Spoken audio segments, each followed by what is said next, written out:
కూడా తెలంగాణ ప్రజలందరికీ కూడా మనస్ఫూర్తిగా శుభాకాంక్షలు తెలియజేస్తూ ఉన్నాను. అదేవిధంగా మరి 2 లక్షల కోట్ల రూపాయల అప్పును 18 నెలల పరిపాలనా కాలంలో తీసుకున్నందుకు రాష్ట్ర ముఖ్యమంత్రి వర్యులు గౌరవనీయులు రేవంత్ రెడ్డి గారికి కూడా శుభాకాంక్షలు తెలియజేస్తూ ఉన్నాను. తెలంగాణ ప్రజల నెత్తి మీద గుదిబండలాగా 18 నెలల కాలంలో 2 లక్షల కోట్లు అప్పు తీసుకొచ్చినటువంటి ఘనత, గొప్పతనం, పరిపాలనా చాతుర్యం అంతా కూడా రేవంత్ రెడ్డి గారికే దక్కుతుంది.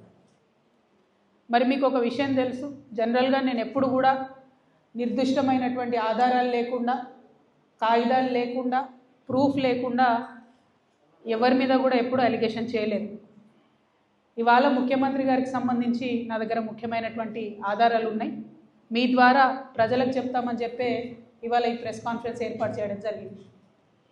ప్రత్యేకించి మన రాష్ట్ర ముఖ్యమంత్రి గారు ఎప్పుడు ఒక మాట చెప్తూ ఉంటారు, మేము అప్పులు తీసుకొచ్చిన అప్పులు ఏం చేస్తున్నామంటే కేసీఆర్ గారు ఇదివరకు తీసుకొచ్చినటువంటి అప్పుల్ని తిరిగి చెల్లిస్తున్నాం, నెలకు 6,500 కోట్లు రుణాలను మేము తిరిగి చెల్లిస్తున్నాం, కాబట్టే మేము పెన్షన్లు ఇవ్వలేకపోతున్నాం, కాబట్టే మేము ఫీ రీఎంబర్స్మెంట్ ఇవ్వలేకపోతున్నాం, కాబట్టే మేము హాస్పిటల్లో మందులు పెట్టలేకపోతున్నాం, సూది దూది లేనటువంటి పరిస్థితిని తీసుకొచ్చినాం, దీనికి అంతటికీ కేసీఆర్ గారి కారణమని చెప్తారు.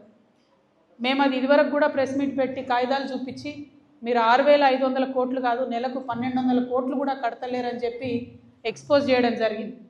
అప్పుడు రాష్ట్రంకి రేవంత్ రెడ్డి గారు తెచ్చినటువంటి అప్పు 1,50,000 కోట్లు ఉండే.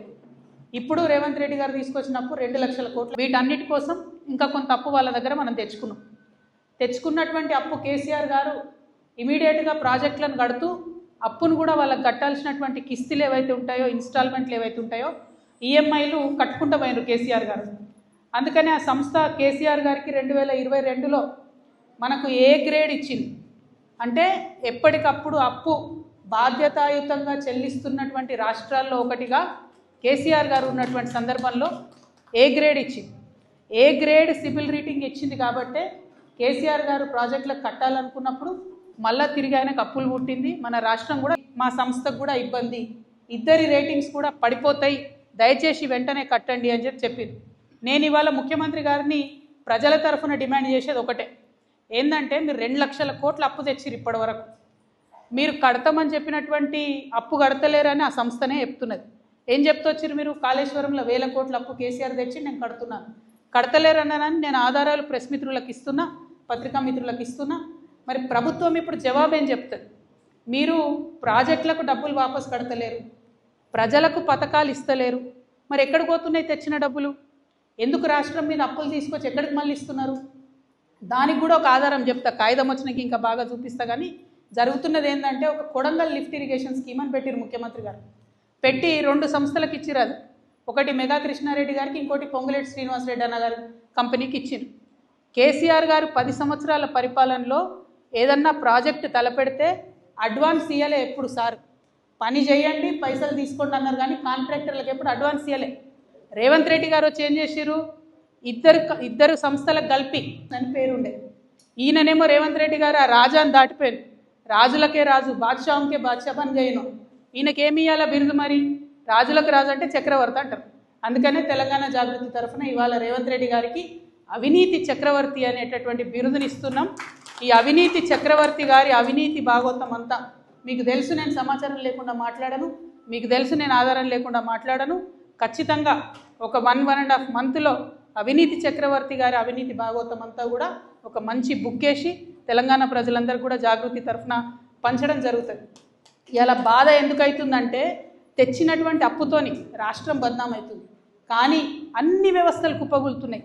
విద్య, వైద్యం లాంటి మౌలికమైనటువంటి వ్యవస్థలు. ముఖ్యమంత్రి గారు సొంత జిల్లా పాలమూరు యూనివర్సిటీలో నిన్న పైసలు ఇస్తే కానీ ఫుడ్ పెట్టమని చెప్పి ఆడికెళ్ళి మెస్లకెళ్ళి వెళ్ళగొడితే విద్యార్థులు పోయి గేటు కాడ ధర్నా చేశారు. నిన్న కాకతీయ యూనివర్సిటీలో విద్యార్థులు ధర్నా, ఎందుకంటే ఇంటిగ్రేటెడ్ స్కూల్ కోసం మధ్యలో జాగా తీసుకుంటామని. ఇక స్కూల్ పిల్లల పరిస్థితి మీకు తెలుసు. ప్రైవేట్ బడ్జెట్ స్కూళ్లకు 150 కోట్లు ఇచ్చేది ఉంది, ఇయ్యలేదని పేద పిల్లల్ని వాళ్ళు బయటకు వెళ్ళగొట్టేటటువంటి పరిస్థితి ఉన్నది. 8,000 కోట్లు ఫీ రీఎంబర్స్మెంట్ బకాయిలు ఉన్నాయి. అంటే విద్యకు, వైద్యానికి కూడా ఎండబెట్టి మీరు కాంట్రాక్టర్ల కడుపు నింపుతున్నారు, కమిషన్లు తీసుకుంటున్నారు. కాబట్టే ఇవాళ మిమ్మల్ని అవినీతి చక్రవర్తి అని కడుపు నింపుతున్నారు, కమిషన్లు తీసుకుంటున్నారు కాబట్టే ఇవాళ మిమ్మల్ని అవినీతి చక్రవర్తి అని చెప్పి బిరుదిస్తూ ఉన్నాం. మిమ్మల్ని మేము డిమాండ్ చేస్తూ ఉన్నాం, 2 లక్షల కోట్ల అప్పు మీరు ఏం చేసిండ్రో శ్వేతపత్రం విడుదల చేయాలి. ఎట్ ఎనీ కాస్ట్ మీరు దేనికి ఎంత స్పెండ్ చేసిండ్రో రాష్ట్ర ప్రజలకు క్లియర్గా చెప్పాలి. మీ అందరికీ తెలుసు, మొన్న మనం ఒక రౌండ్ టేబుల్ సమావేశం పెట్టుకున్నాం, దానిలో డిమాండ్ చేసినాం. రేపు ప్రగతి ఎజెండా సభ ఉంది, దాంట్లో పోలవరం గురించి మాట్లాడాలని చెప్పినాం. కానీ ఆ ఎజెండాలో పోలవరం ఎత్తేసిర్రు లాస్ట్ మినిట్లో. కానీ ఇక్కడ ఉన్నటువంటి 8 మంది బీజేపీ ఎంపీలు కనీసం కుయ్యమంటలేరు, కిక్కురుమంటలేరు. మన దగ్గర భద్రాచలంలో రాముడు మునిగిపోతుంటే కూడా ఇక్కడున్న 8 మంది బీజేపీ ఎంపీలకు కనీసం చీమ కుట్టినట్టు లేదు. నిన్న కేంద్రం క్యాబినెట్ పెట్టుకున్నది, పూణేలో 3500 కోట్లు పూణే మెట్రోకి ఇచ్చింది. కానీ తెలంగాణ మెట్రోకు రూపాయి రాకున్నా ఇక్కడున్న 8 మంది బీజేపీ ఎంపీలకు కనీసం పౌరుషం కూడా లేదు, అడిగేటటువంటి ఆస్కారం కూడా వాళ్ళకి కనబడతలేదు. చాలా దారుణం ఇది. దీని మీద తప్పకుండా ఆలోచన చేయాలి. ఇంకొక విషయం మరి చెప్పి నేను ముగిస్తా.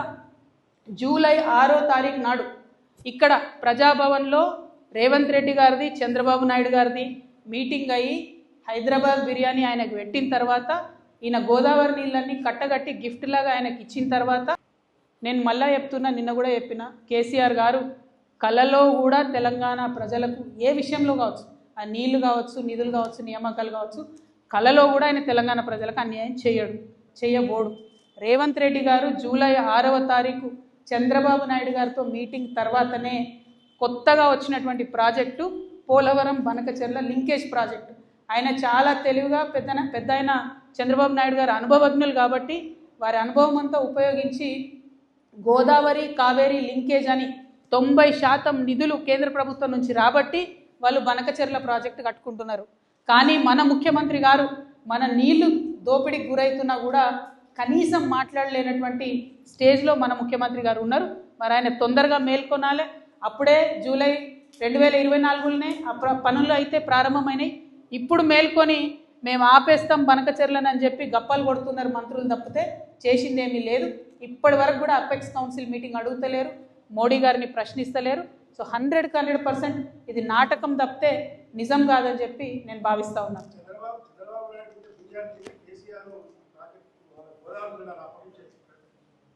ఆంధ్ర బిర్యానీ ఎట్లుంటుందో కేసీఆర్ సార్ చెప్పిండు కదనే, మనం ఆంధ్రలో ఏం తింటాం. కానీ ఇక్కడ హైదరాబాద్లో చంద్రబాబు నాయుడు గారిది, రేవంత్ రెడ్డి గారి మీటింగ్ అయిపోయిన తర్వాతనే మన కేంద్ర ప్రభుత్వ సంస్థ వాటర్ లింకేజ్ ఏదైతే ప్రాజెక్ట్ ఉంటుందో ఆ డిస్కషన్ ప్రారంభమైంది.